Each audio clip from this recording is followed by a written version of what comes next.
Olá, seja bem-vindo ao dia 279 da nossa leitura bíblica. Meu nome é Everton Alonso e nós estamos lendo a Bíblia toda em ordem. Peço que você possa deixar o teu curtir, o teu comentário, o teu ativar o sininho de notificações e compartilhar com seus amigos para que mais pessoas sejam impactadas pelo poder de transformação da palavra do Senhor. Hoje nós faremos a leitura em 1 Reis, no capítulo 9, iremos a Efésios, no capítulo 6, iremos ao profeta Ezequiel, no capítulo 39, e finalizando a leitura de hoje, iremos a Salmo 90.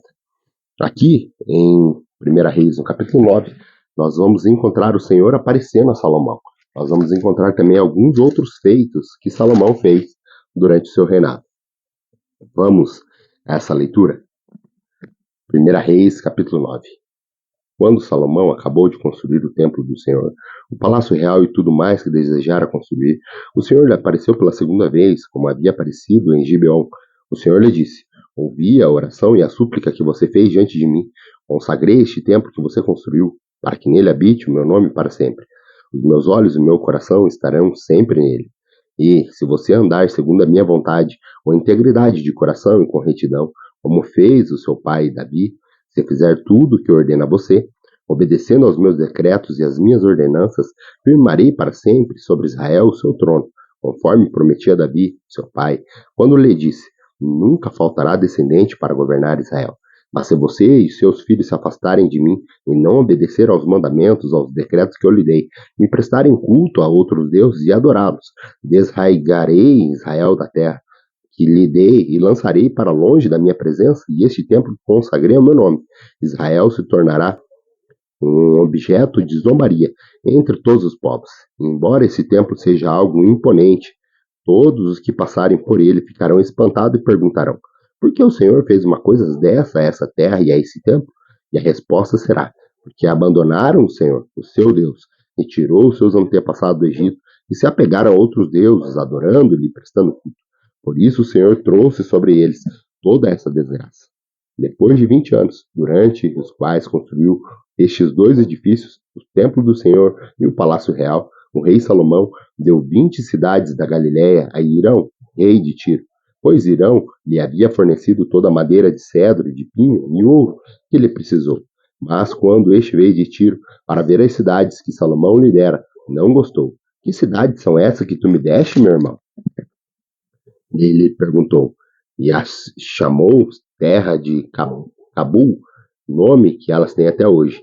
Irão tinha enviado ao rei 4.200 quilos de ouro. O rei Salomão impôs trabalho forçado para que se construísse o templo do Senhor, seu próprio palácio, o Milo, o muro de Jerusalém, bem como Razor, Megido e Gézer. O faraó, rei do Egito, havia atacado e conquistado Gézer, incendiou a cidade, matou seus habitantes, que eram cananeus, e deu como presente de casamento a sua filha, mulher de Salomão. E Salomão reconstruiu Gézer, construiu Bet-Horon, Baixa, Baalate, Tadmor, no deserto dessa região, bem como todas as cidades, armazéns e as cidades onde ficavam seus carros de guerra, os seus cavalos. Construiu tudo o que desejou em Jerusalém, no Líbano e em todo o território que governou. Salomão recrutou para o trabalho forçado todos os não-israelitas, descendentes dos amorreus, dos hititas, dos perezeus, dos heveus, dos jebuseus, que não tinham sido mortos pelos israelitas, e os povos que continuavam nesse trabalho até hoje. Mas Salomão não obrigou nenhum israelita a trabalhos forçados. Eles eram seus homens de guerra, seus capitães, os comandantes dos seus carros de guerra e os condutores de carro. Também eram israelitas os principais oficiais encarregados das construções de Salomão, 550 oficiais que supervisionavam os trabalhadores. Somente depois que a filha de Faraó mudou-se da cidade de Davi para o palácio que Salomão havia construído para ela, foi que ele construiu o Milo. 3 vezes por ano, Salomão oferecia holocausto e sacrifício de comunhão no altar que havia construído para o Senhor, e ao mesmo tempo queimava incenso diante do Senhor. E Salomão concluiu o templo. O rei Salomão também construiu navios em Ezion-Geber, que ficava perto de Elate, na terra de Edom, às margens do Mar Vermelho. E Irão enviou em navios os marinheiros, homens experimentados, que conheciam o mar, para trabalharem com os marinheiros de Salomão. Navegaram até Ofir e de lá trouxeram 14.700 quilos de ouro para o rei Salomão. Vamos agora à nossa leitura, a última leitura É a segunda vez que nós estamos lendo o livro de Efésios. Nós estamos hoje novamente acabando essa carta importante do apóstolo Paulo no Novo Testamento. E aqui no capítulo 6 ele vai falar dos deveres dos pais e dos filhos, ele vai falar dos deveres dos escravos e dos senhores, ele vai falar também da armadura de Deus e vai dar as saudações finais. Vamos a essa leitura? Efésios capítulo 6.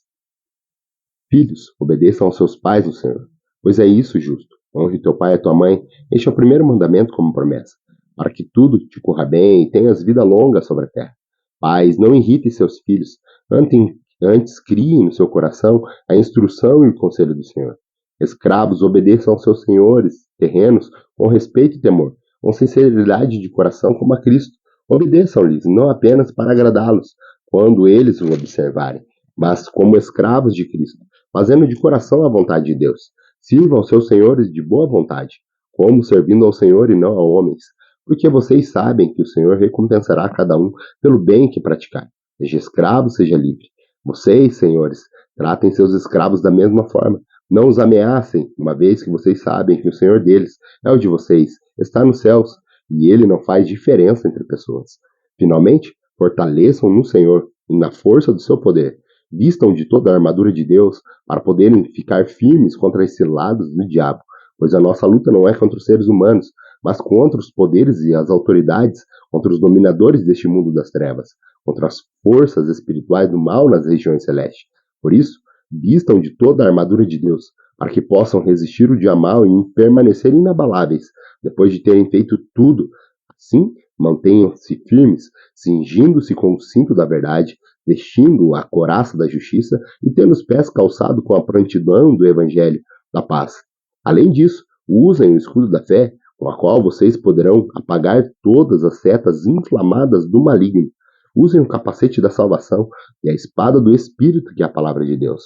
Orem no Espírito em todas as ocasiões, com toda a oração e súplica. Tendo isso em mente, estejam atentos e perseverem na oração por todos os santos. Orem também por mim, para que, quando eu falar, seja-me dado a palavra, a fim de que, destemidamente, torne conhecido o mistério do Evangelho, pela qual sou embaixador, preso em corrente. Orem para que, permanecendo nele, eu fale com coragem, como me cumpre fazer. Tíquico, o irmão amado e fiel servo do Senhor, informará tudo a vocês, para que também saibam qual é a minha situação e o que eu estou fazendo. Envio-os a você por essa mesma razão, para que saibam como estamos e para que ele os encoraje. Paz seja com os irmãos e amor com fé da parte de Deus, Pai e do Senhor Jesus Cristo. A graça seja com todos os que amam ao nosso Senhor Jesus Cristo com amor incorruptível. Vamos agora ao profeta Ezequiel. Hoje no profeta Ezequiel nós vamos ler o capítulo 39. Ele aqui ainda continua falando contra a profecia contra Gog. Vamos ler essa profecia continuada do capítulo 38 para o 39, falando contra Gog, essa profecia que veio até o profeta Ezequiel. Diz assim, Ezequiel 39. Filho do homem, profetize contra Gog e diga, assim diz o soberano, Senhor, eu estou contra você, ó Gog, príncipe maior de Meseque e Tubal. Farei você girar e o arrastarei. Eu o trarei do extremo norte e o enviarei contra os montes de Israel. Então derrubarei o arco da sua mão esquerda e farei as suas flechas caírem da sua mão direita. Nos montes de Israel você cairá, você e todas as suas tropas, as nações que estiverem com você. Eu darei você como comida a todo tipo de ave que come carniça e aos animais do campo. Você cairá em campo aberto, pois eu falei, palavra do soberano, o Senhor. Mandarei fogo sobre Magog e sobre aqueles que vivem em segurança nas regiões costeiras, e eles saberão que eu sou o Senhor. Farei conhecido o meu santo nome no meio de Israel, o meu povo. Não mais deixarei que o meu nome seja profanado, e as nações saberão que eu, o Senhor, o Santo de Israel. E aí vem, é certo que acontecerá, palavra do soberano, Senhor. E este é o dia que falei. Então aqueles que morarem nas cidades de Israel sairão e usarão armas como combustível e as queimarão, os escudos, pequenos e grandes, os arcos e flechas, os bastões de guerra e as lanças. Durante 7 anos eles as utilizarão como combustível. Não precisarão ajuntar lenha nos campos, nem cortá-las nas florestas, pois eles usarão as armas como combustível. E eles despojarão aqueles que despojarem, e saquearão aqueles que saquearem. Palavra do soberano Senhor. Naquele dia, darei a Gog um túmulo em Israel, no vale dos que viajam para o oriente, na direção do mar. Ele bloqueará o caminho dos viajantes, porque Gog e todos os seus batalhões serão sepultados ali. Por isso será chamado Vale de Amon-Gog. Durante 7 meses a nação de Israel o sepultará a fim de purificar a terra. Todo o povo da terra o sepultará, e o dia em que eu for glorificado será para eles um dia memorável. Palavra do soberano, o Senhor. Depois de 7 meses serão contratados homens para percorrer a terra e sepultar os que ainda restaram, e assim a terra ficará purificada. Quando estiverem percorrendo a terra, e um deles vir um osso humano, fincará um marco ao lado do osso, até que os coveiros o sepultem no vale de Amon-Gog. Abre parênteses. Também haverá ali uma cidade a qual se dará o nome de Ramoná, fecha parênteses. E assim eles purificarão a terra. Filho do homem, assim diz o soberano, o Senhor, chame todo tipo de ave e todos os animais do campo.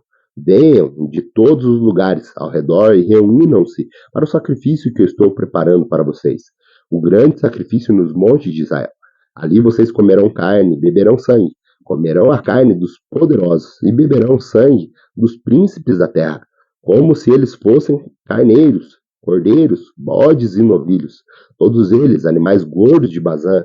No sacrifício que estou preparando, vocês comerão gordura até empanturrar-se e beberão sangue até embriagar-se. À minha mesa vocês comerão sua porção de cavalos e cavaleiros, de homens poderosos e soldados de todo tipo. Palavra do soberano, Senhor. Exibirei a minha glória entre as nações, e todas as nações verão o castigo que eu trouxer à mão, que eu colocar sobre eles. Daquele dia em diante, a nação de Israel saberá que eu, o Senhor, o seu Deus, e as nações saberão que os israelitas foram para o exílio por sua iniquidade, porque me foram fiéis. Por isso, escondi deles o meu rosto e os entreguei nas mãos dos inimigos, e eles caíram à espada. Tratei com eles de acordo com a sua impureza e com as suas transgressões, e escondi deles o meu rosto. Por isso, assim diz o soberano, o Senhor, agora trarei de Jacó de volta do cativeiro, e terei compaixão de toda a nação de Israel, e serei zeloso pelo meu santo monte. E eles se esquecerão da vergonha, porque passaram de toda a infidelidade que mostraram para comigo, enquanto viviam em segurança em sua terra, e sem que ninguém lhe causasse medo. Quando eu estiver trazido de volta das nações e tiver ajuntado dentre as terras os seus inimigos, eu me revelarei santo por meio deles, à vista de muitas nações. Então eles saberão que eu sou o Senhor, o seu Deus. Pois embora os tenha enviado para o exílio entre as nações, eu os reunirei em sua própria terra, sem deixar um único deles para trás. Não mais esconderei deles o rosto, pois derramarei o meu espírito sobre as nações de Israel. Palavra do soberano, o Senhor. Vamos à nossa última leitura hoje? A nossa última leitura hoje está em Salmo 90. Aqui, uma oração de Moisés, um homem de Deus. Vamos ler essa oração de Moisés no Salmo 90? Diz assim: Senhor, Tu és o nosso refúgio, sempre, de geração em geração. Antes de nascerem os montes e de criares a terra e o mundo, da eternidade a eternidade, Tu és Deus. Fazes os homens voltarem ao pó, dizendo, retornem ao pó, seres humanos. De fato, 1000 anos para ti são como um dia de ontem que passou, como as horas da noite. Como uma correnteza, Tu arrastas os homens. São breves como o sono. São como a relva que brota ao amanhecer, germina e brota pela manhã. Mas à tarde, murcha e seca. Somos consumidos pela Tua ira e aterrorizados pelo Teu furor. Conhece as nossas iniquidades e não escapam os nossos pecados secretos à luz da Tua presença. Todos os nossos dias passam debaixo do Teu furor. Vão-se como um murmúrio. Os anos da nossa vida chegam a 70 ou a 80 para os que têm mais vigor. Entretanto, são anos difíceis e cheios de sofrimento, pois a vida passa depressa e nós voamos. Quem conhece o poder da Tua ira? Pois o Teu furor é tão grande como o temor de que é devido. Ensina-nos a contar os dias, para que o nosso coração alcance a sabedoria. Volte-te, Senhor. Até quando será assim? Tem compaixão dos Teus servos. Satisfaz-nos pela manhã com teu amor leal, e todos os nossos dias cantaremos felizes. Dá-nos alegria pelo tempo que nos afligiste, pelos anos em que tanto sofremos. Sejam manifestos os teus feitos aos teus servos, e aos teus filhos deles o teu esplendor. Esteja sobre nós a bondade do nosso Deus soberano. Consolida para nós a obra de nossas mãos e consolida a obra de nossas mãos. Grato por você estar acompanhando essa leitura. Que Deus te fortaleça, te dê graça, e se Ele nos permitir, retornaremos amanhã com mais um dia dessa gloriosa leitura bíblica. Te aguardo até lá.